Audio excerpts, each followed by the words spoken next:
Hey guys, and welcome back to the finale of The Legend of Zelda. We now have 6 of the Triforce shards, and we're moving on to level 7, so take it away, Maxi. The dungeons are sort of divided in an unofficial tier of the visible dungeons and the hidden dungeons. The first 6 you can see on the map and you can enter them at any time. The risk is pretty much, do you have the items to get through it, and do you have the hearts to not get completely demolished by the enemies within? Yeah. The last 2 dungeons, 7 and 8, are supposed to be hidden dungeons, and the fact that you need items in order to even access their entrance. Level 7 is going to require the flute, level 8 is going to actually require the candle. So it's not even so much that you need to get, like, the last 2 visible dungeons items. It's really just find these 2 arbitrary items and you can enter the last 2 dungeons. Of course, this is where Nintendo Power would come in especially handy. So make sure you renew your subscription. That will never get delivered because they don't make it anymore. And now I'm sad. Well, regale us with tales of Dungeon 7, Level 7. Well, in order to get through, you actually have to get one more item. It's the bait. Even though it looks like a piece of candy, I guess it's supposed to be like a chunk of meat on a bone. Yeah, like a really cartoonish one. Like out of the Flintstones or something. Right. I also love how when you go through these old areas of the map, in the beginning you're all weak and you're running away from everything, you only have 3 hearts, but when you come back with like all these items and all these hearts, you're pretty much a juggernaut and you kill everything. That's kind of a running theme in Nintendo games, but especially in Metroid, I think. And there you go, there's the teleport whistle, I think is what it's called in Mario 3. I'm not the Mario guy, get the Mario guy to explain that to you. But you needed to drain the lake. Where the water goes, who knows? But now we can enter Dungeon 7. But these guys are like so ecstatic that they're not drowning anymore. It's just that they can't express themselves enough. Well, maybe since it was under a lake, this could technically be the water dungeon of the game. Yeah, the lake bed temple, if you will. Of course that can't be the case because this dungeon is actually really easy. Even though you can do dungeons in a whenever you want order, there's certain dungeons that are clearly more difficult than others. Noticeably 4 has a really weird difficulty spike because you have a whole bunch of dark nuts, but level 6 is really difficult because you have a whole bunch of whiz robes. Then when you get to level 7, you're like, oh man, what's the next thing coming up? And it's all gorillas, which are enemies from the first dungeon. Was that his stomach grumbling there?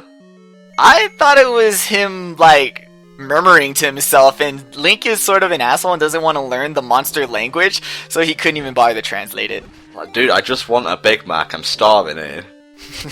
Well, here is some uncooked meat, enjoy the salmonella. Oh, right, because I'm a monster and I enjoy raw meat, you racist asshole. Link needs to check his Hylian privilege. Don't you love it when a fairy drops when you have full health and it's like, well, gonna have to leave you. Because there's no bottles in this game. That's what I've been meaning to ask. How do fairies work in this game compared to later Zelda titles? They work similar to the Water of Life. They fill up a row of hearts. And that's it. Okay. So you can't catch them, they're not a revive, and their drop is similar to any other item. So it comes down to luck, or how well can you manipulate the drops to get a fairy when you want it. Well, this gives me an ample opportunity to bring up a pet peeve of mine from A Link Between Worlds, which was a game that I really enjoyed, but it had a few weird design choices here and there. I don't really like that they carried over the fact that and I'm probably going to repeat this when we do A Link Between Worlds, but I don't like the fact that you still have to use the net to catch a fairy and then put it in an empty bowl. Why not just use the empty bowl? Because the empty bottle should be used for reflecting magical spells. Duh, Tom. Don't you dare me. Someone just got told. And also the mid-boss rooms are increased. It's not like in 3D games where there's a mid-boss, you know, like an established one and it sort of serves as the halfway point. Instead, mid-bosses in this game, you can pretty much just call any room that has a boss from a previous dungeon. Like in this case, you had Dig Dogger followed immediately by Dodongos. Side note, mid-boss theme in Wind Waker is sick. I love that theme. I love the glitch that lets you go through the whole dungeon with that music. Were you telling me this was your most hated room in the entire game? I hate this room because these fuzzy things disable all your attacks. At the same time, they're sending a whole bunch of wall masters that are going to, you know, throw you out the dungeon if you don't kill them, which is very easy when your weapons are disabled. But at the same time, you have to kill all the wall masters in order to move that block and get out of the room.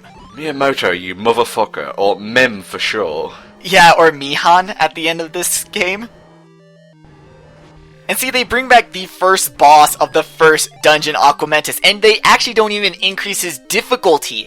He goes down to 2 sword slashes and a bomb just like he did in the Eagle dungeon. Wow, what were they thinking?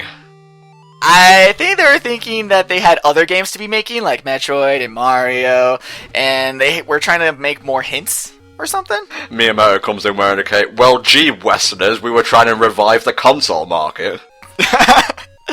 Oh, because the ColecoVision totally did a number on that. Silly baka gaijins. Alright, so now we need to find the last dungeon, and the last dungeon is supposed to be so secret, so hidden, that you need to search over the entire land of Hyrule to find it, or you can go on the internet and know that it's right by the second dungeon. And that's the end of that shit.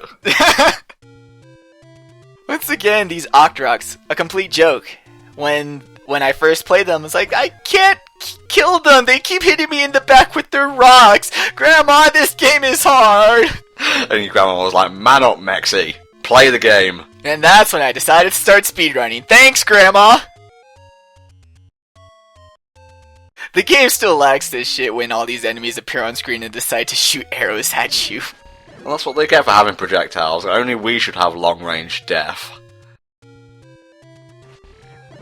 Also, we're technically at the max amount of hearts, so we're only going straight to the dungeon because I got everything to get on the world map.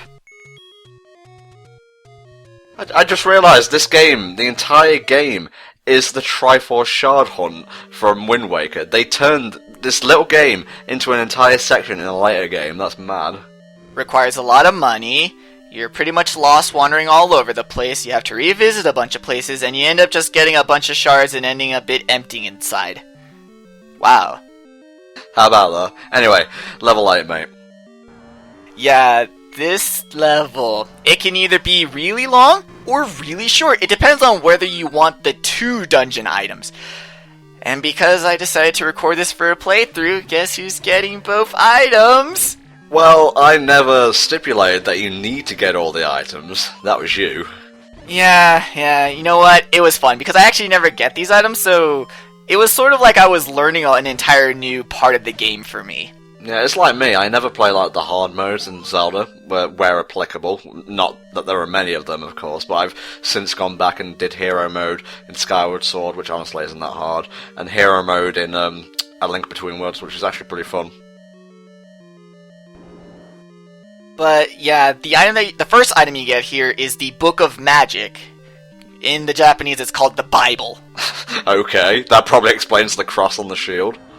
Yeah, Link is a Christian warrior for some reason in this game. I don't get it. What the hell does Ganon represent then? Satan? I guess Satan's a pig, although normally he's supposed to be like a goat or something. But luckily, Zelda decided to develop its own mythology, so we didn't have to deal with all these censorship issues. Pokemon's just all over the place. It uses like friggin' Norse mythology for the latest installments. Exactly. And once again, more Dark Nuts. But how do you make Dark Nuts more difficult? I know, more Dark Nuts, but also with statues that are sending fireballs all over the room.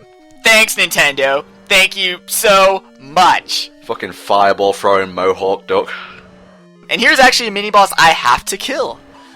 And they actually upped the difficulty for this one mini-boss. I don't get why, because all the other mini-bosses in the entire game take the same number of hits, but this one Goma takes more arrows than Boss Goma.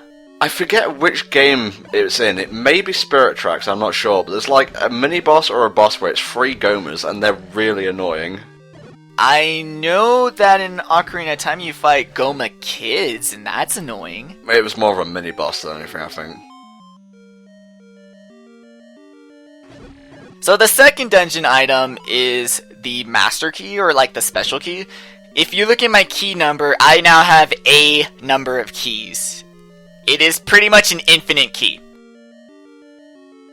All the key grinding I did in the first couple dungeons, completely pointless. I now have an infinite number of keys and can go wherever the fuck I want. Yeah, we're not counting things according to the Jontron scale.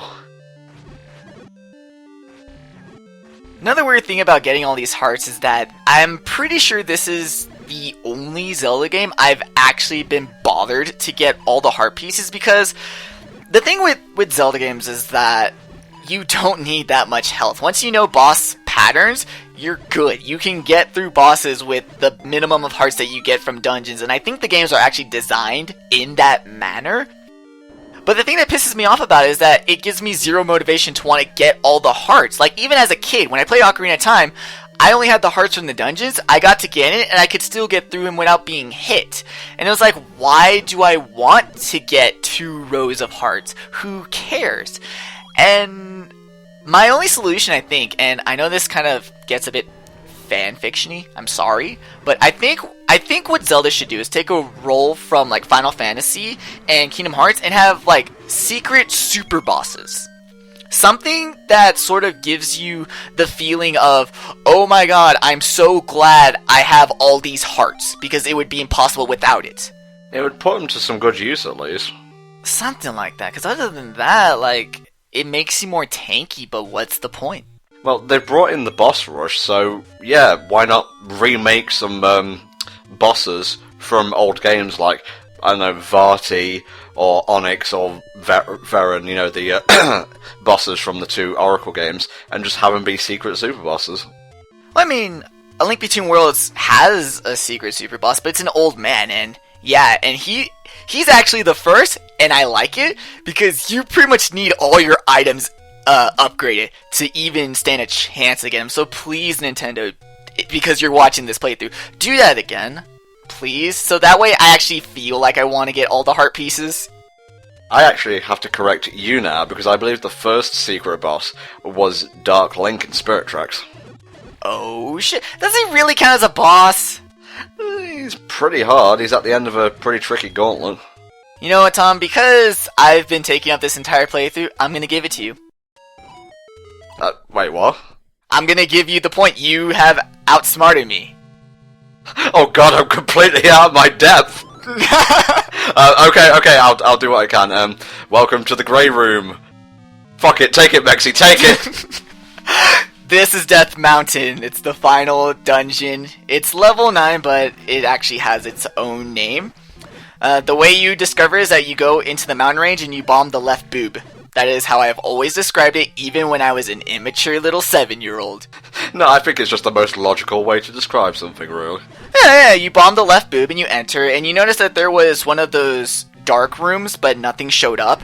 If you get here without the completed Triforce, you're pretty much told, get your ass out here and go get the Triforce. It's like, but I wanted to sequence break! No. Miyamoto's like, not today, motherfucker.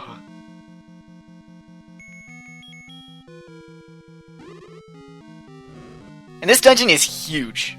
Like, it is actually half as big as the Hyrule Overworld. Damn.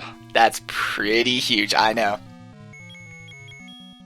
And it also has a dungeon item, which requires you to go way to the opposite side of the dungeon than where the final boss is, so I hope you all enjoy watching more of the dungeon than I am even used to seeing. This is also the part of the game where I said, fuck it.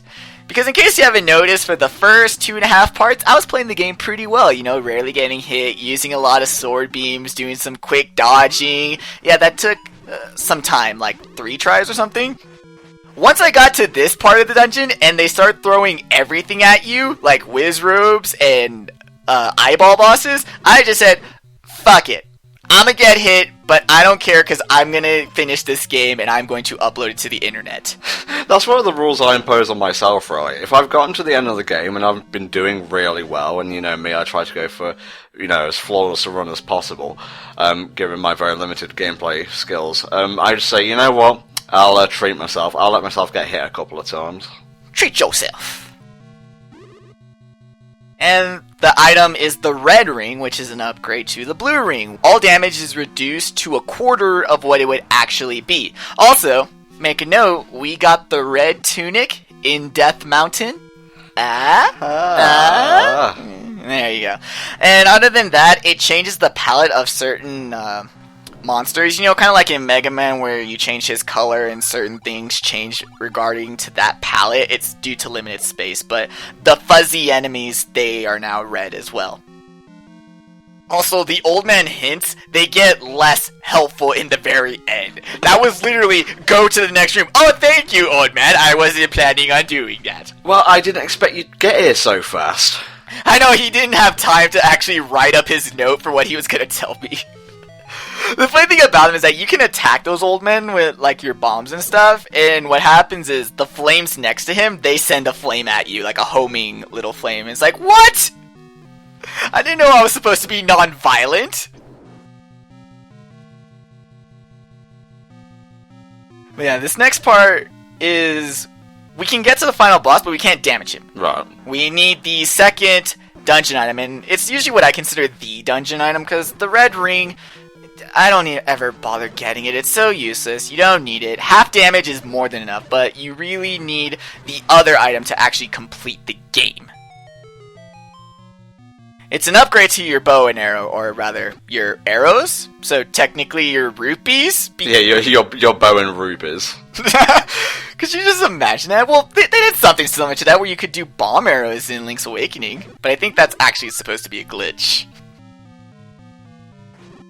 I lucked out here getting the stopwatch, because this room, normally with all the wizrobes just flying around, is almost impossible. Very nice. Thankfully, I can just walk through all of them, and also I could walk through the fuzzy without getting inflicted with a curse. Are they basically the bubbles? Yes. I like calling them the fuzzies, though. And the upgrade is silver arrows. These are the precursor to the light arrow, the golden arrows, the whatever arrows you want. These are the arrows that you need to beat Ganon. Why they're silver is, I guess, because Ganon's part werewolf or something? Yeah, it's, mythological reasoning. Yeah, isn't silver supposed to be like a pure metal or some shit? Iron was the weakness of the fair folk, so are we saying Ganon is related to fairies? Link might be? I don't know. It's a bit of a stretch, I'll admit. Also the like room, because they want to get rid of your shield right before the final boss, but I won't have it! Fucking mim. I also don't get why I guess they wanted to really use the desert texture, because the desert's only like 3 map squares, so they're like, fuck it, we really need to use this texture, so let's put it in the final dungeon. It's like Ganon's Tower in Ocarina, just put every trope in here. Yeah. And going back to that, this is a very challenging dungeon, which is how final dungeons should be. Yes, yeah. They're throwing everything at you. I know I've been complaining that, this room's hard, I'm a casual gamer, but I love level 9 when you compare it to, like, Ganon's Tower in Ocarina of Time, or, God forbid, Ganon's Tower in Wind Waker, where it's just a joke. Oh, yeah. But with this, it's like, this is you're approaching the final battle. This is the ultimate test. And it's not a test in the fact that, oh, hey, use this item in the same way you used it before. It's a test in the fact that these are the hardest fights you're going to be put up against. You're going against the same enemies, yes, but you're going against with either more of them or more powerful versions of them. Which is the way it should be in the final dungeon, yeah. But now, folks, the time has come. Let's take on Ganon. So all up to you, Mexi. What is the secret to defeating Ganon? He turns invisible and teleports a room, firing balls at you. But if you just stand in the corner and slash your sword, he'll eventually just teleport into your sword. I don't know whether it's because YouTube skips frames, but there was a frame there of him standing very nonchalantly. But once he's damaged, all you have to do is shoot silver arrows at him, and he explodes. Okay, and we're just gonna leave this pile of ash on the floor. Yep, and so you get the second Triforce, and then you save Zelda.